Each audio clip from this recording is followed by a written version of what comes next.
자, 우리 함께 나누실 말씀은 누가복음 2장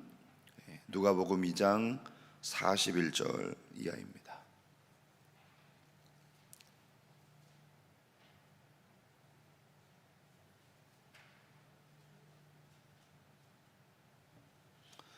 누가복음 2장 41절부터 52절 말씀 한 절씩 교독하겠습니다.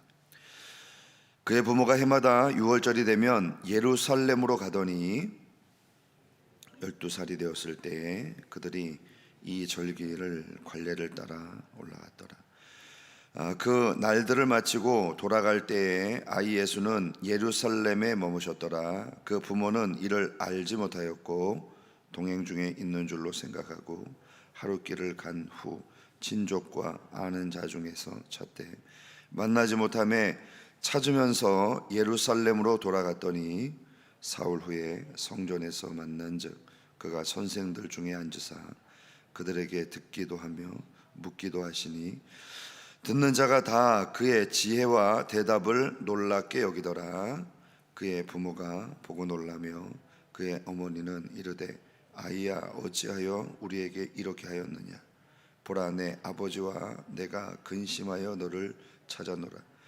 예수께서 이르시되 어찌하여 나를 찾으셨나이까. 내가 내 아버지의 집에 있어야 될 줄을 알지 못하셨나이까 하시니 그의 부모가 그가 하신 말씀을 깨닫지 못하더라. 예수께서 함께 내려가사 나사렛에 이르러 순종하여 받드시더라. 그 어머니는 이 모든 말을 마음에 담아두니라. 예수는 지혜와 키가 자라며 하나님과 사람에게 더욱 사랑스러워 가시더라. 아멘. 자, 메시아의 탄생은 이스라엘이 오랫동안 기다려온 소망이었습니다. 아니, 구원을 기다리던 모든 자들의 염원이 사실 메시아의 탄생이죠. 자, 그러나 이와 같이 대다수의 염원에 비해서 메시아의 탄생은 그렇게 환영받지 못했습니다. 그저 하나님의 때를 사모하고 기도하던 극소수의 몇 사람만에게 허락된 은혜였죠. 어제 우리가 살펴보았던 이 시므온과 안나가 메시아인 아기 예수를 만나는 은혜를 누렸던 소수의 사람들입니다. 인내하는 믿음은 항상 아름다운 열매를 맺게 합니다. 자, 우리가 지난 시간들을 한번 돌이켜보면서 우리는 시므온과 안나처럼 인내하는 믿음의 열매가 있었는가를 한번 돌이켜보면서 반성해 보았으면 좋겠습니다.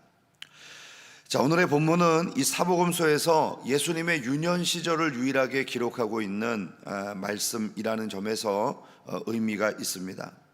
자, 예수께서 어느 날 이 십자가를 지시기 위해서 골고다 산으로 올라가신 것은 결코 한순간에 일어난 그런 기적이 아니었습니다. 아기로 오셨고 평범한 부모의 양육을 받으며 30년의 세월을 보내셨던 것이죠. 우리는 예수님의 탄생과 공생애 그리고 십자가의 죽음과 부활과 같은 특정한 사건들을 기억합니다. 그러나 사실 예수님의 삶을 우리가 곰곰이 묵상해 보면 예수님은 평범한 일상의 삶이 압도적으로 많았습니다. 우리는 자기 백성을 구원하기 위해서 일상 속에서 우리와 함께 거하셨던 예수님의 모습을 통해서 우리 하나님께서 어떻게 우리에게 역사하시고 인도하시는가, 그 방식을 다시 한번 깨닫습니다. 하나님은 기적이 일어나는 특정한 시간도 사용하시지만 우리의 삶의 대부분을 차지하고 있는 이 평범한 일상의 시간을 더욱 귀하게 사용하고 계시는 것입니다. 그래서 우리는 오늘의 이 기록으로 남은 예수님의 행적들을 살펴보고 있지만, 자, 이 행적은 기록에 남지 않은 예수님의 평범한 일상의 삶들이 만들어낸 것임을 통찰할 수 있어야 한다는 것이죠. 저는 이것을 평범한 일상의 기적이다 라고 말씀드리고 싶습니다. 모든 일에는 과정이 있기 마련이죠. 사람들은 어떤 일이 되어진 결과만을 보고 환호하거나 평가합니다. 자, 그러나 이 모든 결과에는 사실 평범한 일상의 삶이 저변에 깔려 있는 것입니다. 그래서 우리는 우리의 구원이 어떤 특별한 계기가 아니라 일상의 삶이 차곡차곡 쌓여서 이루어진다는 것을 깨달아야 합니다. 더욱 놀라운 사실은 여러분, 하나님의 놀라운 역사는 우리의 일상의 삶에 늘 함께하고 있다는 사실이죠. 다윗은 그의 시편에서 말씀하기를 주여 주의 그 보배로운 생각이 모래알보다도 많아서 그 수를 세려고 해도 셀 수 없습니다 라고 고백했습니다. 다윗의 이 고백이 진리라면 사실 우리 일상의 모든 시간들은 하나님의 기적이 만들어낸 시간들인 것입니다. 하나님의 역사가 너무나도 자연스러워서 우리는 일상이라고 여기며 살아가지만 하나님은 그 모든 시간에 우리를 지키시고 우리와 함께 하시며 기적의 역사를 만들어내고 계셨던 것이죠. 그래서 우리가 마지막 날 우리 하나님의 품에 안기는 그때에 고백할 것입니다. 하나님, 내 모든 삶의 시간 걸음 하나하나가 기적 아닌 것이 없었군요. 하나님, 하나님의 그 놀라운 일들을 찬양합니다 라고 고백할 수 있을 것입니다. 그러면 오늘 우리 일상의 삶을 보내고 있는 우리 모두가 이 하나님의 놀라운 손길을 기억하면서 찬양하고 우리 일상의 삶에서 깨어 우리 하나님의 놀라운 역사를 맞이할 수 있는 우리 모두가 되기를 주님의 이름으로 축복합니다. 자, 그러면 평범한 일상의 삶이 주류를 이루었던 예수님의 유년 시절 과연 어땠을까요? 오늘 본문의 기록을 보겠습니다. 41절과 42절입니다. 그의 부모가 해마다 6월절이 되면 예루살렘으로 가더니 예수께서 12살이 되었을 때에 그들이 이 절기의 관례를 따라 올라갔다가, 자, 보통 유대인의 남자들은 1년에 3번 6월절, 오순절, 초막절 이 3번의 절기를 예루살렘 성전에 올라가 지켜야 했습니다. 자, 남자들에게는 이것이 의무사항이었지만 신앙의 가족들에게는 뭐 그렇게 꼭 지켜야 될 의무가 아니었죠. 자, 그러나 신앙이 깊은 가족들은 이 시간들을 함께 여행하는 시간으로 세웠습니다. 자, 예수님이 살고 있었던 갈릴리 지역에서 예루살렘까지는 한 100km 정도가 되는 거리입니다. 자, 그런데 이 직선 거리 안에 사이에 사마리아라고 하는 땅이 있습니다. 이 땅은 과거 바벨론 포로기에 이방 잡족들과 함께 혼혈해서 만들어진 사마리아족들이 거하고 있었던 곳이죠. 그래서 유대인들은 이 사람들을 가리켜 부정하다 이렇게 평가했고 이 지역을 통과하기를 원하지 않았습니다. 그래서 이 사마리아 지역을 우회해서 예루살렘으로 향한다면 30km가 더 늘어납니다. 130km. 자, 그러면 하루의 이동 거리가 한 30km 정도 된다라고 우리가 추산을 해보면 이 거리는 적어도 4일에서 5일 정도가 소요되는 거리가 되겠습니다. 그럼 한번 따져볼까요? 예루살렘을 오고 가는 거리 최단시간을 잡아도 일주일, 그리고 절기를 지키는 시간 일주일, 적어도 2주 이상의 시간이 소요되는 행사에 온 가족이 함께 간다. 이것은 큰 결단이 필요한 일이었습니다. 자, 그리고 예수님도 꼭 따라가야 하는 길이 아니었죠. 보통 유대인 남자들은 성인식을 치르는 13살부터는 이 토라가 적용되어 의무사항이었지만 예수님은 이 당시에 12살이었습니다. 요셉과 마리아가 아직 성전에 가야 하는 의무가 주어지지 않은 이 예수님을 데리고 성전에 갔다는 것은 그들의 신앙이 자발적이었고 아주 깊었다는 것을 보여주는 것입니다. 번거로움을 마다하지 않고 어쩌면 손해를 볼 수 있는 그 일을 위해서 하나님 앞에 예배하는 일을 더욱더 집중했던 이 가정의 모습은 오늘 우리에게 아주 시사하는 바가 큽니다.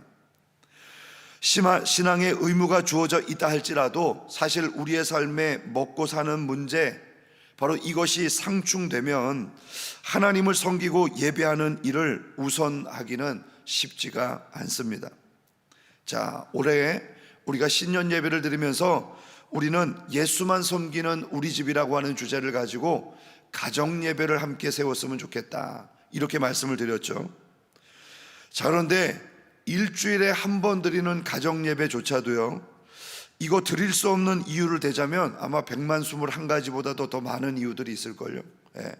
바빠서 안 되고, 피곤해서 안 되고, 가족이 협조를 안 해서 안 되고, 또 갑작스러운 일이 생겨서 안 되고, 안 해야 될 이유는 수도 없이 많습니다. 자, 그러나 이 모든 것을 잠재우고 예배하고자 하는 신앙의 결단이 있을 때 가정 예배라고 하는 열매가 맺힐 수가 있는 것이죠. 말로는 신앙의 중심에서 살아야 한다라고 하면서 정작 중요한 시간에 신앙의 결정들을 포기해버린다면 여러분, 우리의 삶에 결코 열매는 기대할 수 없습니다.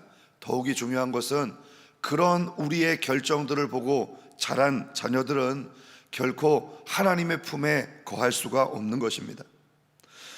오늘도 우리는 이 시간이 지나면 수많은 결정들을 하며 살아갈 것입니다. 그러나 여러분들이 새벽에 딱 하나 잘한 결정이 있어요. 오늘 예배드리기로 한 것이죠. 첫 시간을 이렇게 좋은 결정으로 출발한 여러분들의 삶이 오늘 하루 살아가면서 하나님께서 원하시는 뜻에 부합한 결정들로 가득 채워질 수 있기를 간절히 소망합니다. 정말 오늘 내가 내리는 그 결정이, 우리 가족들이 내린 그 결정들이 하나님을 도외시한 채 나의 영달과 이익만을 위한 결정인지, 정말 하나님의 백성다운 결정인지를 판단해 볼 수 있기를 바랍니다. 그리고 올바른 방향을 세워서 우리 가정을, 우리의 삶을 믿음 위에 우뚝 세울 수 있는 우리 모두가 될 수 있기를 주님의 이름으로 축원합니다. 자, 6월절의 예배를 마치고 이제 예수님과 가족들은 나사렛이라고 하는 고향을 향해 떠나게 됩니다. 요셉과 마리아는 예수님께서 성전에 남아 계셨다는 사실을 알지 못하고 이제 발걸음을 돌려 자기가 살고 있었던 거주지로 가게 되죠. 자, 그래서 부모는 이 실종된 아들이 함께 친척들과 가고 있을 거라고 생각을 했던 것 같습니다. 하룻길을 간 다음에 찾아보니까 그 어디에도 없었던 것이죠. 오늘날처럼 이렇게 매스미디어가 발달하고 또 여러 가지 찾을 수 있는 보조적인 장치가 있다라면 문제가 안 되지만 2000년 전에 12살 먹은 아이를 수많은 인파 속에서 잊어버렸다? 여러분 어떻게 생각이 되십니까? 그것은 거의 찾을 수 없음을 의미합니다. 그래서 부모는 애타는 심정을 가지고 다시 역추적을 해서 돌아갑니다. 그리고 사흘이 걸려서 결국은 성전에 머물고 계시는 예수님을 만나게 되죠. 부모가 애타게 찾았으니 아이를 남으라는 것은 당연한 거 아닙니까? 그런데 거기에 대한 예수님의 대답이 더 기가 막힙니다. 49절입니다. 예수께서 이르시되 어찌하여 나를 찾으셨나이까? 내가 내 아버지 집에 있어야 될 줄을 알지 못하셨나이까 하시니. 자, 사실 원문상에 이 집이라고 하는 표현이 없습니다. 우리말로 이 집이라고 의역을 한 것은 바로 이곳이 성전이었기 때문에 보조적으로 붙여진 그런 해석이죠. 자, 이 편에서 그래서 더 중요한 것은 바로 내 아버지라고 하는 표현입니다.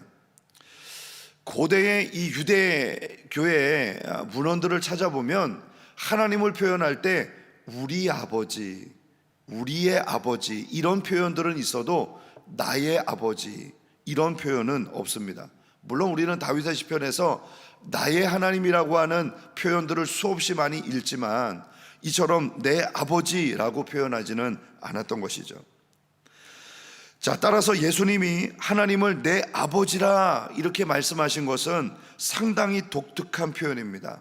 무엇을 의미하죠? 성자 예수로서 하나님과 긴밀한 관계를 맺고 있었던 예수님의 표현 방식이었죠. 적어도 우리는 이 시점에 예수님께서 자신이 누구인가를 분명히 인식하셨고 앞으로 어떤 일을 해야 할까를 정확하게 알고 계셨다는 것을 알 수 있습니다. 세례 요한이 태어나기 전에 이 마리아가 엘리사벳을 방문하죠. 그리고 서로 대화를 나누는 중에 이 뱃속에 있었던 태아가 성령의 충만함을 받아서 반응했던 것을 우리가 생각할 때 12살 되었던 예수님께서 자신의 정체성을 알고 있었다는 것은 결코 과장된 일이 아닙니다. 하나님이시지만 아기로 태어나셨던 예수님께서 이 성장의 과정을 겪으셔야 했던, 그래서 예수님이 어떻게 하나님이라고 하는 이 신적인 능력과 인간이라고 하는 한계를 조화를 이루어가며 성장했는지를 우리는 정확하게 알 수 없지만, 적어도 이 시점에서 예수님은 하나님과 자신의 관계를 분명히 알고 있었고 자신이 걸어가야 할 길을 준비하고 계셨던 것입니다. 우리 또한 하나님의 부르심에 반응하기 위해서는 하나님과 나와의 관계를 명확하게 해야 합니다.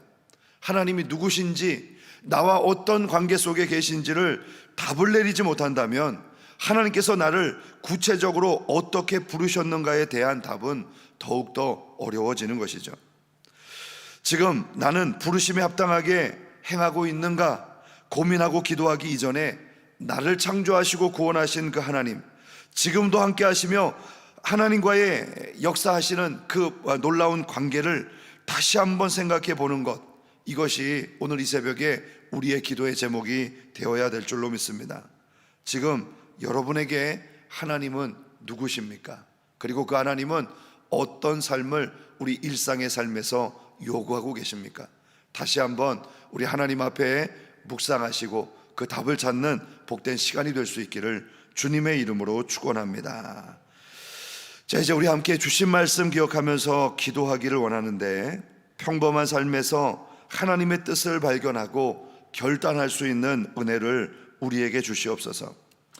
신앙생활에서 우리는 특별한 기적과 은혜를 기대합니다. 그러나 하나님의 역사는 너무나 자연스러워 그 놀라운 기적이 일상의 삶을 통하여 언제나 나타나고 있습니다. 하나님, 우리의 일상이 기적임을 알게 하시고 하나님을 예배하고 말씀을 행하고자 하는 결단이 우리에게 있게 하여 주옵소서. 특별히 올해 우리가 가정 예배로 세워지는 은혜가 있기를 소망합니다.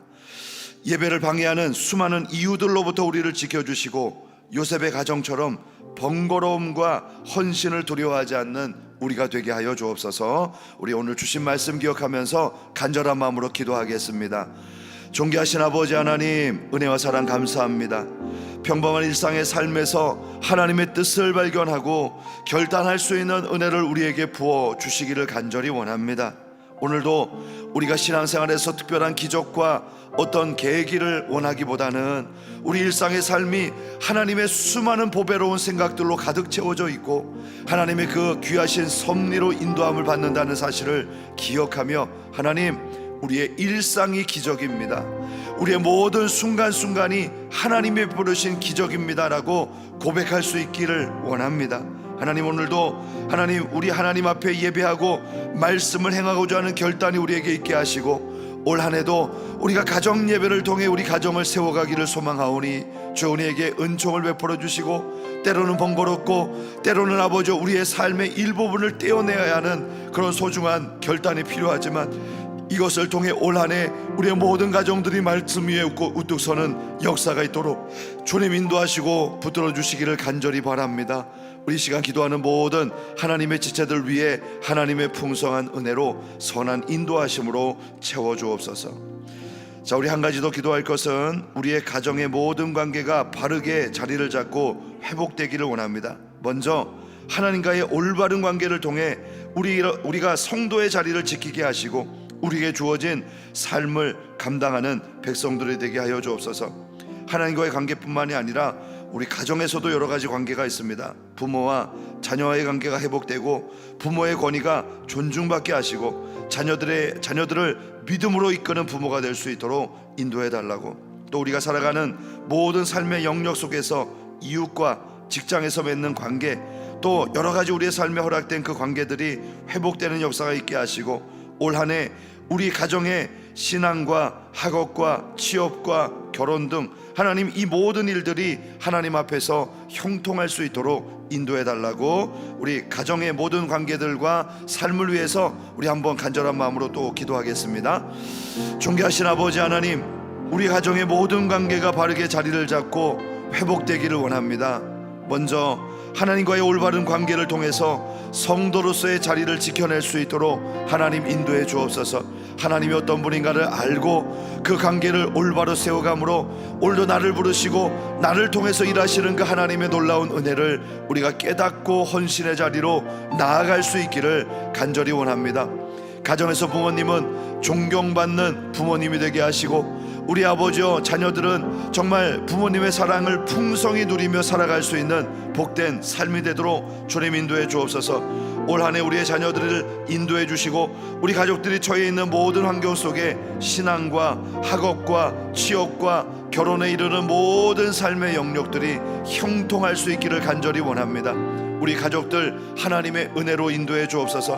하나님이 오시는 그 모든 삶의 자리에 우리도 동행하게 하시고, 주님께서 원하실 때에 가며 주님께서 원하실 때에 멈춰설 수 있는 은혜가 있도록 오늘도 우리를 이끌어 주시옵소서. 존귀하신 하나님 아버지, 오늘도 우리의 일상의 모든 삶을 헤아려 셀 수 없는 수많은 보배로운 생각들로 인도하시는 주님의 놀라운 은혜를 찬양합니다. 하나님과 함께 동행하게 하시고 우리의 모든 삶이 하나님께 집중할 수 있도록 주님 인도하여 주옵소서.